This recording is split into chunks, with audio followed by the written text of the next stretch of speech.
Bonjour tout le monde. Écoutez, aujourd'hui, c'est une présentation un petit peu différente parce qu'on va parler du sport, des athlètes et comment cette technologie, ces molécules de stimulation redox peuvent vous aider. Mon nom est Sylvie Wilmot, je vous parle depuis Los Angeles et aujourd'hui, qui va se joindre à nous aujourd'hui, c'est Amabel Ostrowiecki, qui est macronutritionniste et qui a une présentation absolument fabuleuse pour vous parler justement de ces molécules de stimulation redox et de discuter un petit peu plus justement sur ces études qui ont été faites pour spécialement les athlètes. Donc, Amabel, est-ce que tu es avec nous?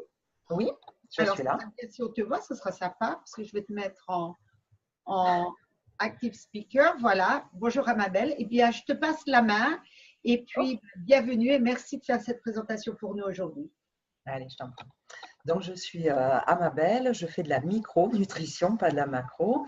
Je vais donc vous parler de signalisation redox. Je vais donc introduire rapidement les molécules de signalisation redox et ensuite vous parler plus longuement sur les sportifs. Donc, la signalisation redox, c'est quelque chose qui concerne absolument tout ce que nous sommes, tous les processus cellulaires. Déjà, pour vous situer, on est constitué à peu près de 75 000 milliards de cellules. Donc, tout ce que vous voyez sur votre corps ou que vous ne voyez pas, tous vos organes, ce sont des cellules. Votre cœur, c'est des cellules cardiaques, vos poumons, des cellules pulmonaires. C'est important d'avoir cette notion-là parce qu'en fait, la santé, le sport, etc., c'est la santé et l'activité de nos cellules. Alors, je vous le montre d'une autre manière ici. Ici, une cellule qui se regroupe en tissus. Les tissus se regroupent en organes. Les organes se regroupent en appareils ou systèmes. Et tout ça, ça forme ce que nous sommes, donc un organisme. Alors là, on va aller à l'intérieur de la cellule pour comprendre d'où viennent les molécules de signalisation redox. Donc là, vous avez très schématisé une cellule avec son noyau. La cellule, on peut la voir comme un gros sac d'eau salée. Donc, à l'intérieur, on a 4 atomes, les atomes de l'eau salée, H2O, NaCl, donc hydrogène, oxygène, sodium et chlore. À l'intérieur de la cellule, entre autres, on a ce qu'on appelle des mitochondries. Alors, les mitochondries, on les connaît jusqu'à maintenant parce qu'elles fabriquent l'énergie. Et les sportifs le savent, c'est donc le cycle de Krebs qui fabrique de l'énergie. C'est très compliqué et jusque-là, on ne connaissait les mitochondries que pour cette fonction-là. Depuis quelques années, depuis à peu près une vingtaine d'années, on s'est rendu compte qu'elles ne faisaient pas que ça. Elles fabriquent aussi ce qu'on appelle les molécules de signalisation redox. Alors ça, c'est quelque chose qui, en termes de découverte, est assez récent. On va dire que ça a 20 à 30 ans, pas plus. Alors pourquoi les cellules elles fabriquent ces molécules de signalisation redox? Elles les fabriquent en fait pour se protéger, pour détecter les dangers, dans l'idée de se réparer ou de se remplacer. Donc ces molécules de signalisation redox, ce sont des messagers. Vous voyez ici, on a l'antenne des téléphones portables, on peut les voir comme ça.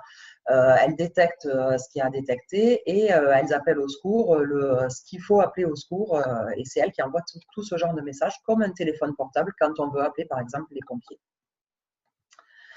Alors, la signalisation redox, pour certains d'entre vous, c'est peut-être tout neuf. Peut-être que vous en avez même jamais entendu parler, mais en termes de recherche, c'est très, très fourni. Ça, je l'ai fait cette semaine. J'ai tapé sur Google Scholar molécules de signalisation redox en anglais. J'ai l'habitude de faire mes recherches en anglais. C'est en anglais de toute façon, c'est publié. Et si vous voyez ici, vous avez 859 000 résultats.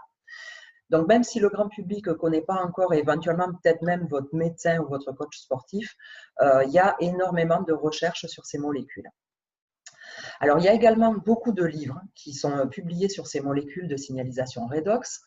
Vous remarquerez ici, là j'en ai mis que 4, il y en a à peu près 1200 à l'heure actuelle.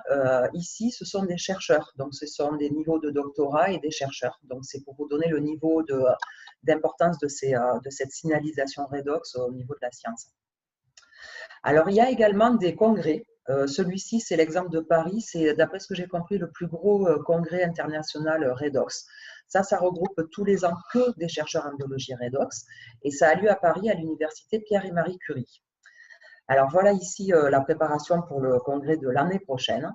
Alors déjà quelque chose ici qui est intéressant, c'est qu'en fait la signalisation redox permet de prévoir la progression des maladies et la survie des patients dans pas mal de problèmes de santé. Donc déjà ça c'est quelque chose d'intéressant parce que c'est marqué directement sur leur page.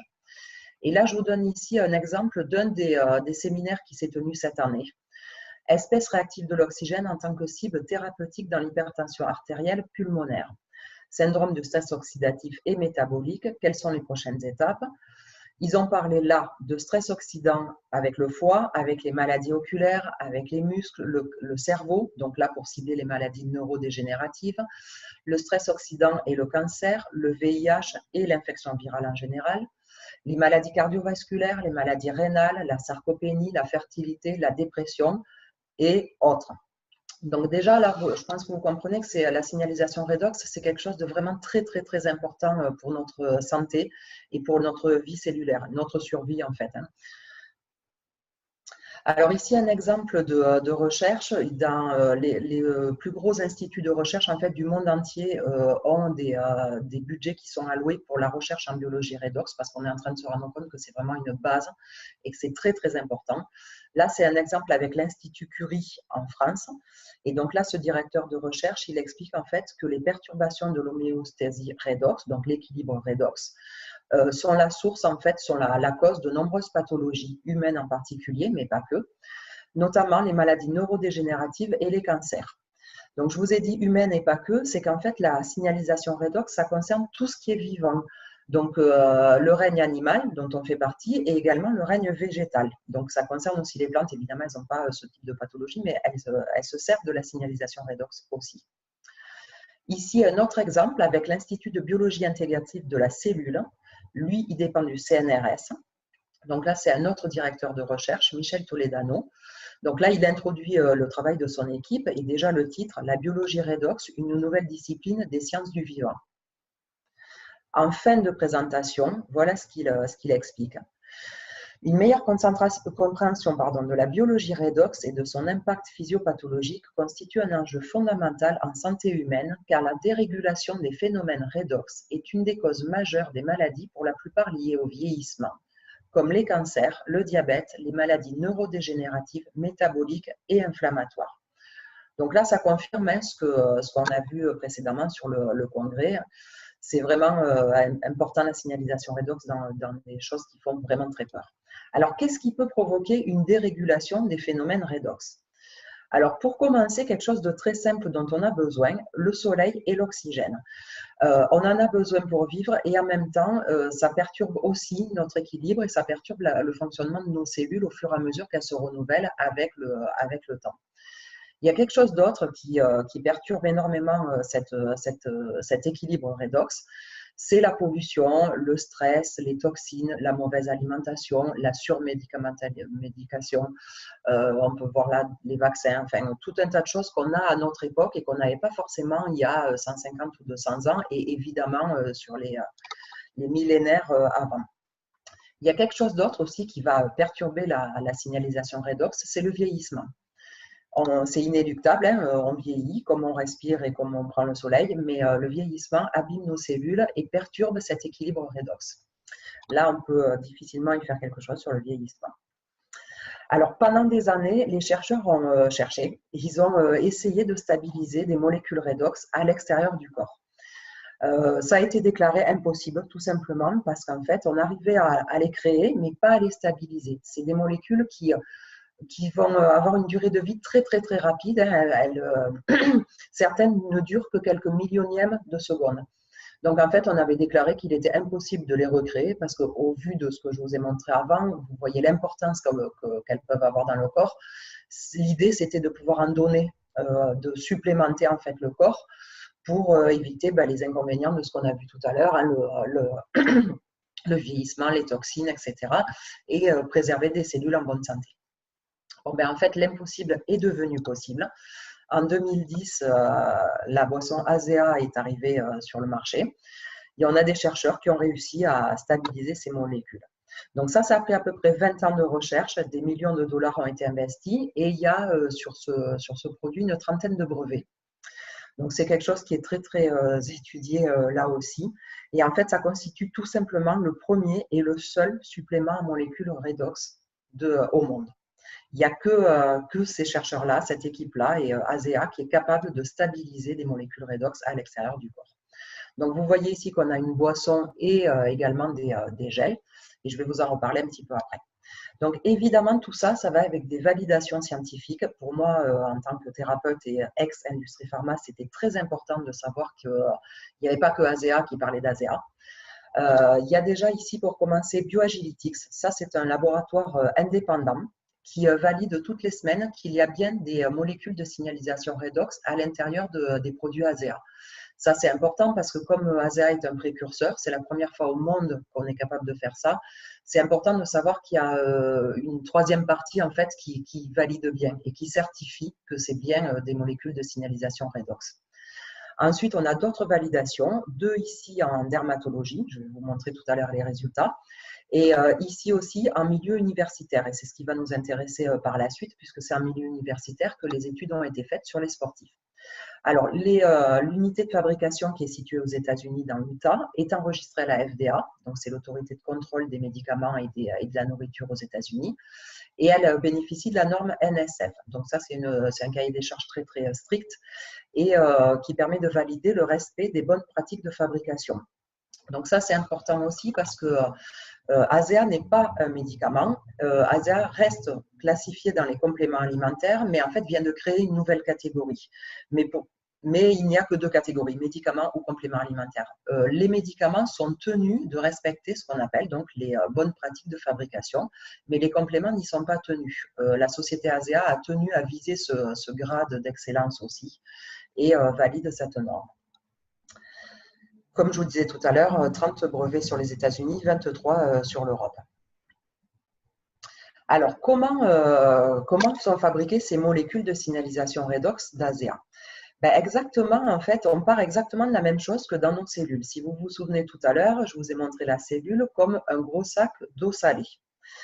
Chez ASEA, on part exactement de la même chose, on part de l'eau salée aussi. Donc, on a exactement les mêmes atomes que dans la cellule. On a des atomes d'hydrogène, d'oxygène, de sodium et de chlore, exactement de la même manière. Ces atomes, ils vont être séparés. Donc, dans le premier processus, en fait, on va se retrouver avec 4 atomes flottants. Et dans une troisième étape, ces 4 atomes vont être recombinés, reliés entre eux, en 16 molécules de signalisation redox. Donc, exactement comme ça se passe dans nos mitochondries. Alors, les produits ASEA, évidemment, on peut s'en servir, vous l'avez vu tout à l'heure avec la boisson, pour tout ce qui concerne le bien-être, la santé. Donc là, on a cette boisson qui permet d'avoir une action par l'intérieur directement, qui évidemment va se voir à l'extérieur aussi.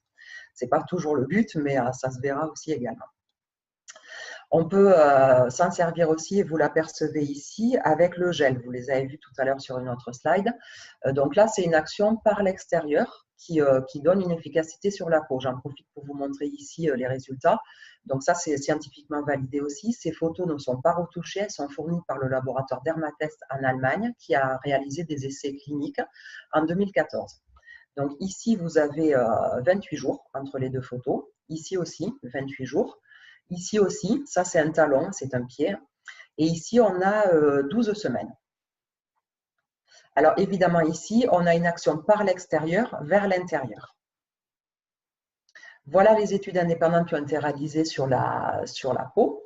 Donc 16% de renouvellement cellulaire amélioré, donc le renouvellement amélioré de 16%, 23% d'effet lissé sur la peau, la profondeur des rides améliorée de 23%, l'élasticité de 20%, la cellulite, comme vous venez de le voir, de 16%, et quelque chose qui va intéresser aussi pour la peau, mais également pour les sportifs, le flux sanguin qui est amélioré de 50%. Alors, en résumé, les molécules de signalisation redox sont des molécules qui sont natives de nos cellules. Elles sont compatibles avec tout ce que vous prenez. Pour les sportifs qui sont là, puisqu'on parle plutôt de ça aujourd'hui, si vous prenez des compléments alimentaires pour récupérer ou pour améliorer vos performances, vos cellules vont fonctionner mieux, donc vos compléments vont devenir plus efficaces aussi. Ces molécules, elles n'ont aucune toxicité, 100% d'innocuité. Elles n'ont aucune dose létale. Dans les essais cliniques qui ont été réalisés, les énormes surdosages, même en intraveineux qui ont été réalisés, n'ont provoqué aucun souci. Donc, ce sont des messagers qui envoient des signaux indispensables à la vie. Elles permettent aux cellules de détecter les dangers, de se réparer et de se remplacer. elles activent le système immunitaire, elles activent les antioxydants cellulaires, donc ça on le sait aussi également par une étude, donc plus 500 à plus 800%, ça pour les sportifs c'est important aussi parce que le sportif abîme pas mal ses cellules, donc les antioxydants cellulaires sont bien améliorés. Elles ont donc ces molécules un effet anti-âge, elles améliorent les performances sportives, et c'est là que ça va vous intéresser, et elles redonnent aux cellules tout simplement leur capacité naturelle d'auto-guérison. Alors ça, c'est une première dans l'histoire de l'humanité, vous l'avez compris, hein, voilà, ça n'a jamais été réalisé, c'est un réel exploit, une révolution dans la santé et dans le sport. Alors, le thème d'aujourd'hui, donc, c'est le sport. ASEA travaille avec des sportifs, dont certains de très très haut niveau. Je vous expliquerai un petit peu plus tout à l'heure. Et donc, les sportifs, eux, ils utilisent les deux. Ils utilisent la boisson et ils utilisent aussi le gel. Alors, pour différentes raisons, le gel, bon, la boisson, évidemment, c'est pour permettre à toutes les cellules de fonctionner de manière optimale. Et le gel, ça peut être soit en prévention de courbatures, soit pour préparer les muscles sur un effort intense ou prolongé. Et ça peut être également ensuite, s'il y a une blessure, là, ce sera les deux aussi, ou pour récupérer ensuite type courbature, douleur, etc. Et là, l'invité de Sylvie saura nous en parler plus longuement. Alors là, comme vous l'avez vu tout à l'heure, on a évidemment des validations scientifiques. Moi, je vais vous parler des études qui ont été réalisées en milieu universitaire sur les sportifs. Alors, déjà avant, on a, à l'heure qu'il est, sur les produits ASEA, on a des études cliniques, on en a 6 à l'heure qu'il est. Donc, ce sont des études randomisées, en double aveugle, contre placebo. Ça doit parler aux personnes qui connaissent l'industrie pharma. Les médicaments sont testés également de cette manière-là. Les compléments ne le font pas forcément. ASEA s'est fendu de ce genre d'essai et c'est important de le faire. Donc, randomisé, ça veut dire qu'on a deux groupes. Hein. Là, vous le voyez, on a le groupe placebo.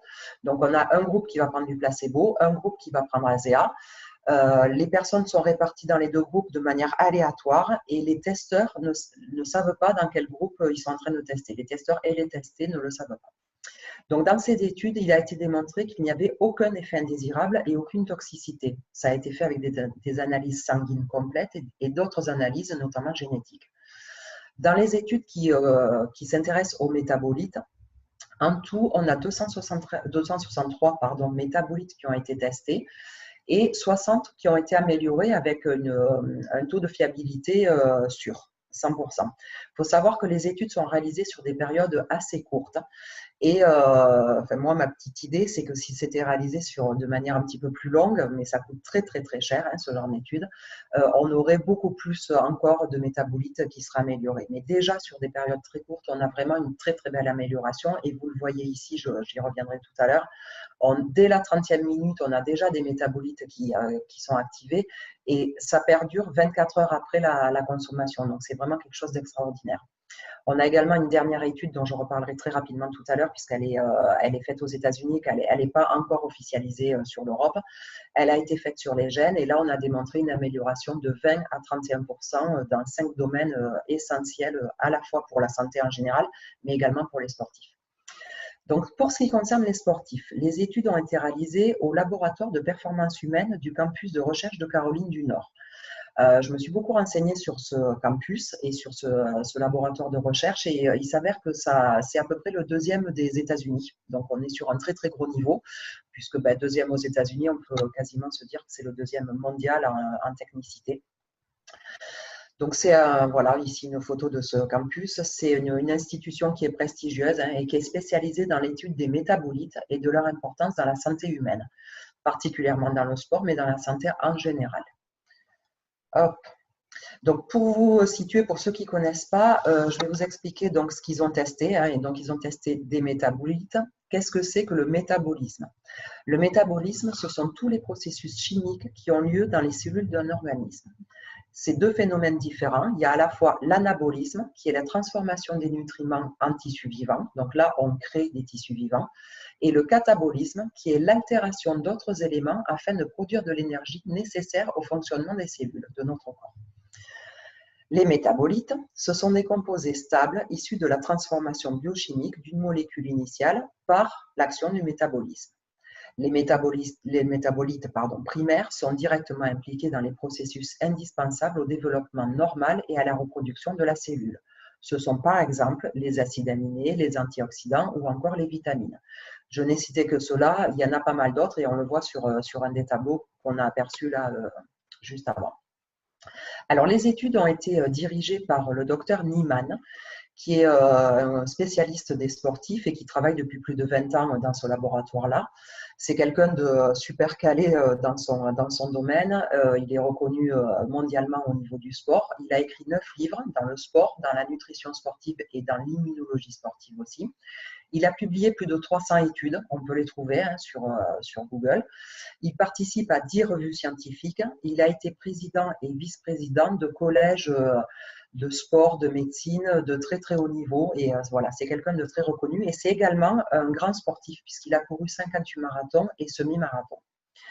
Donc c'est lui qui a dirigé les études qui ont été réalisées sur ASEA. Alors, l'étude sur les métabolites, celle-ci comportait 20 testés. Donc, ils ont été répartis en 2 groupes, un groupe placebo, un groupe ASEA.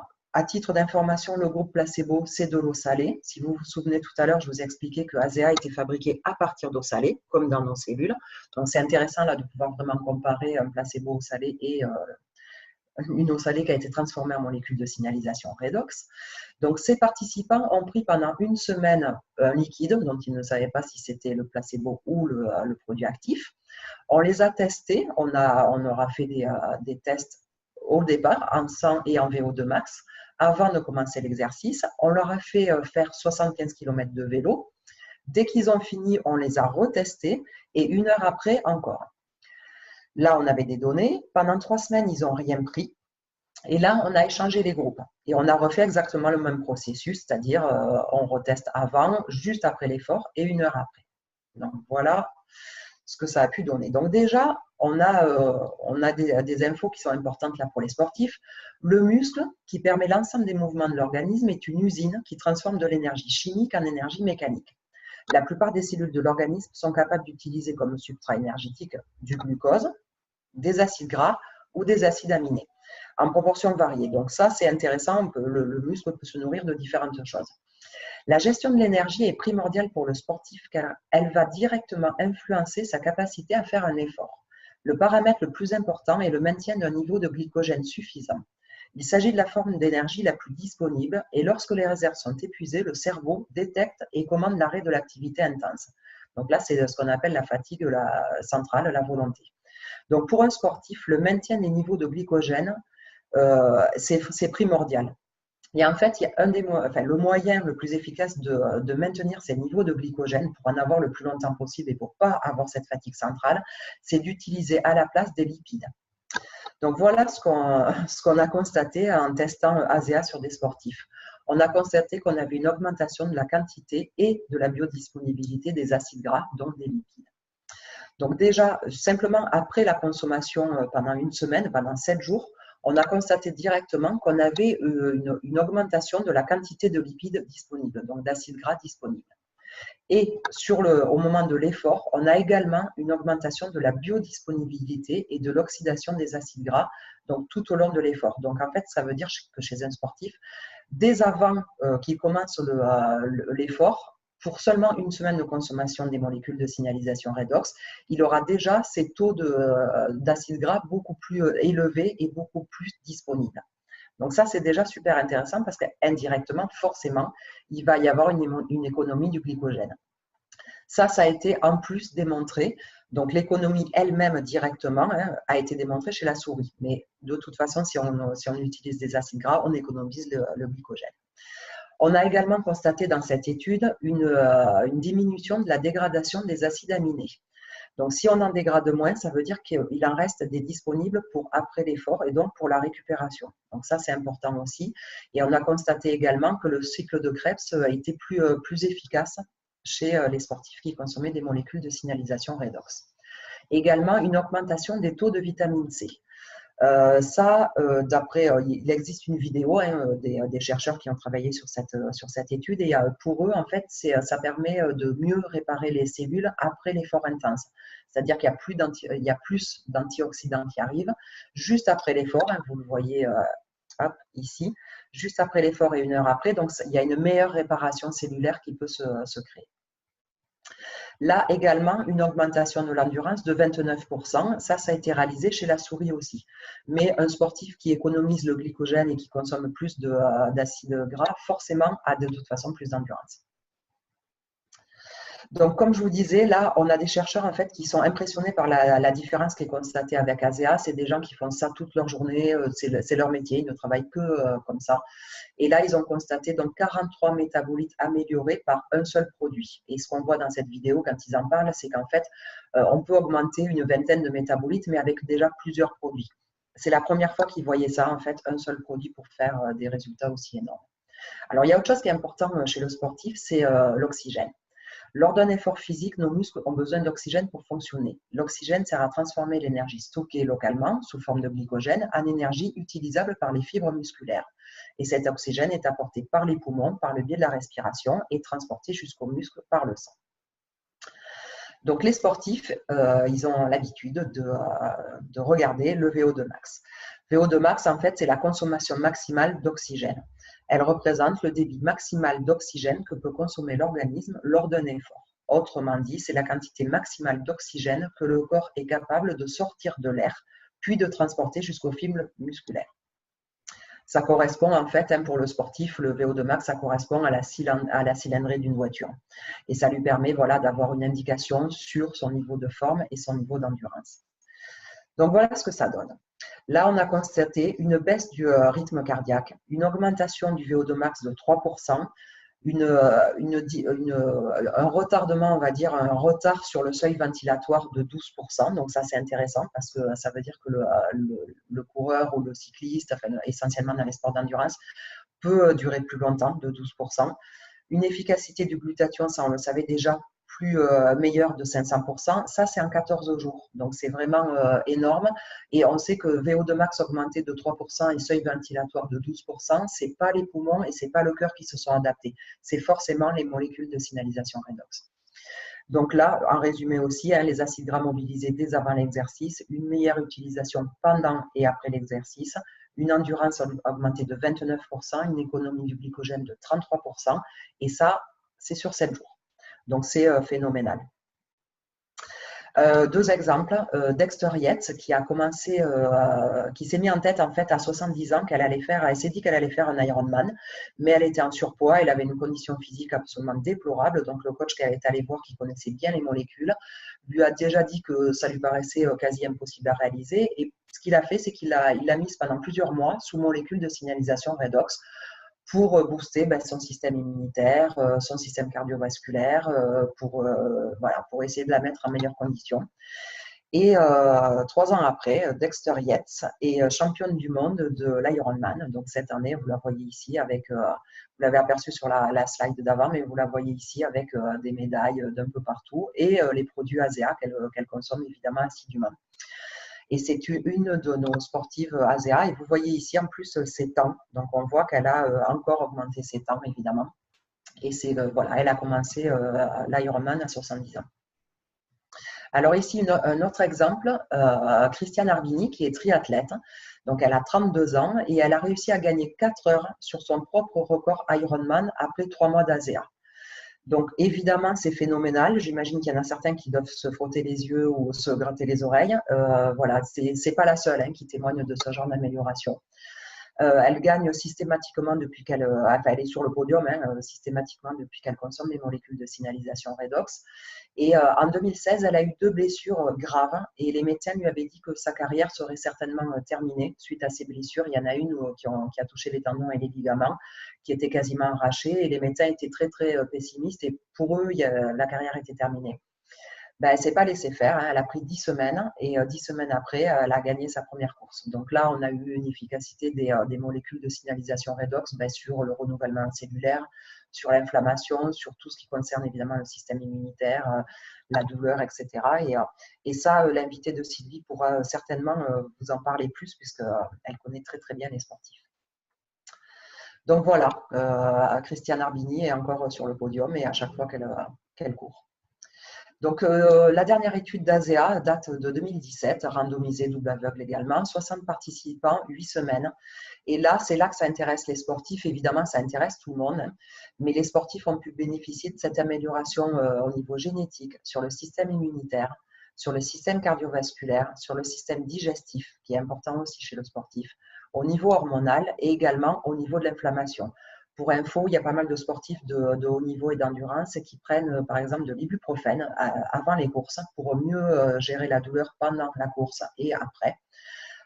Certains témoignent qu'avec ASEA, ils n'en ont plus du tout besoin parce qu'avec les molécules de signalisation redox, ils se sentent beaucoup mieux pendant et après les courses. Et c'est ce qu'on a vu de toute façon sur les études qui sont réalisées chez les sportifs. Donc là, l'amélioration, comme on l'a aperçu tout à l'heure, 20 à 31%. Alors, ASEA apporte aux sportifs quelque chose de différent. Ça apporte plus d'endurance, une meilleure récupération, de meilleures performances et également un meilleur mental. C'est important, hein, notamment dans ces sports un peu spéciaux type Ironman, mais c'est important partout hein, dès qu'on fait de la compétition. Et il y a quelque chose qui est important, c'est qu'ASEA a été testé à l'Institut national de recherche scientifique à Montréal. C'est une université de recherche qui est dirigée par cette dame qui est le professeur Ayotte. Le professeur Ayotte dirige le laboratoire antidopage de cette unité de recherche et elle est en croisade contre les sportifs qui se dopent. Donc ASEA a été testée à l'INRS. Donc, elle a été testée pour vérifier qu'il ne contenait rien et qu'il ne provoquait rien qui était sur la liste de World Anti-Doping Agency. Et effectivement, il n'y a rien à l'intérieur qui provoque le moindre dopage. Donc, ça a été testé déjà, le produit en lui-même a été testé, un négatif à tout. Et les sportifs ont été testés également après, à la fois au niveau urinaire et au niveau sanguin. Et il n'y a aucune action ni sur les stéroïdes, ni sur le profil sanguin des sportifs. Donc, c'est une amélioration extrême des performances et de la récup, mais sans aucun produit dopant à l'intérieur. Donc voilà ici quelques-uns des sportifs qui sont avec ASEA, qui consomment des molécules. Donc ici un triathlète qui est aussi l'entraîneur de Dexter Yates, qui a lui-même énormément amélioré ses performances. Ici Cody Miller, qui est champion olympique de natation. Ici Bridget Larson, sa collègue, également championne olympique de natation. Ici une championne de snowboard handi. Ici, c'est Christian Arbini, hein, donc on a aperçu tout à l'heure. Ici, un triathlète aussi, Monsieur White. Et ici, monsieur dont j'ai encore oublié le nom, mais comme vous le voyez, qui fait du triathlon en poussant un ami à lui qui est tétraplégique. Alors, il y a d'autres sportifs hein, de très haut niveau qui sont rentrés chez ASEA récemment, notamment un coureur au Canada, une karatéka, je crois, au Mexique, et pas mal d'autres sportifs voilà, de très haut niveau. Et donc, ce sont des gens qui sont évidemment testés également au contrôle antidopage. Et donc là, je vais laisser la parole à Sylvie et donc à Nadine. Donc, je te laisse reprendre si tu es par là, Sylvie. Oui, oui, je suis là. Merci beaucoup, voilà. Amabel. C'était de fabuleuses informations. Je te remercie parce que vraiment, tu as donné des détails et des choses qui j'aurais jamais pu les expliquer de cette façon. Donc, je te remercie beaucoup d'avoir participé et d'avoir donné ces fabuleuses informations.